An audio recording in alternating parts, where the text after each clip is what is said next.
Blessed and happy Tuesday to all of you, my dear friends, my dear brothers and sisters, my dear good people of God, faithful followers of the Daily Gospel Reflection with Father Jack.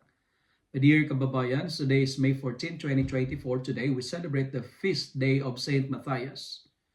Our Gospel for today is from the beautiful and the wonderful account of the Gospel of John, chapter 15, verses 9 to 17. We don't have any deep details about the life of Saint Matthias except in the account of the Acts of the Apostles as proclaimed in our first reading for today. Matthias was one of the two being nominated to replace Judas. He was chosen by way of lottery. And they cast lots for the two candidates, and the lot fell on Matthias, and he was added to the 11 apostles. I love what the disciples did before the election. They prayed and they say, Lord, show us which one of the two. Other followers, prayer is very important in choosing a candidate. Prayer is important before doing a decision in life. Before you do something, consult God first in prayer. What's the connection of this in our gospel for today?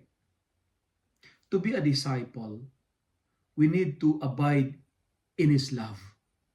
To abide means to accept, to follow, to uphold, and to keep the commands of the Lord. And what is the command of God? To love one another. My dear friends, love must be our identity because we are created out of love. We are the product of God's love.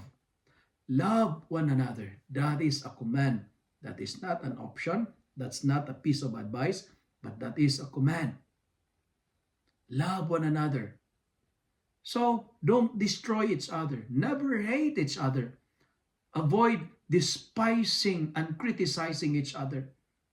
And why do we need to love? Because when we love, we can produce fruits. When we choose to love, we'll become productive. When we start to love, we will become the source of blessings. When we choose to love, we will discover the beauty of the world because love will make all things beautiful. When we choose to love, our joy will be complete. Suffice it to say, love will make all things beautiful. Matthias was chosen not because he was qualified, but because he was loved. It was love that makes him worthy. It was love that makes him fit and qualified. Even though we are not qualified, we are loved by God. And today, spread that love because love is the other name of God. If you love and like this reflection, kindly share it with your friends. Share it with your family. Make the Word of God viral so that many will be blessed. Amen.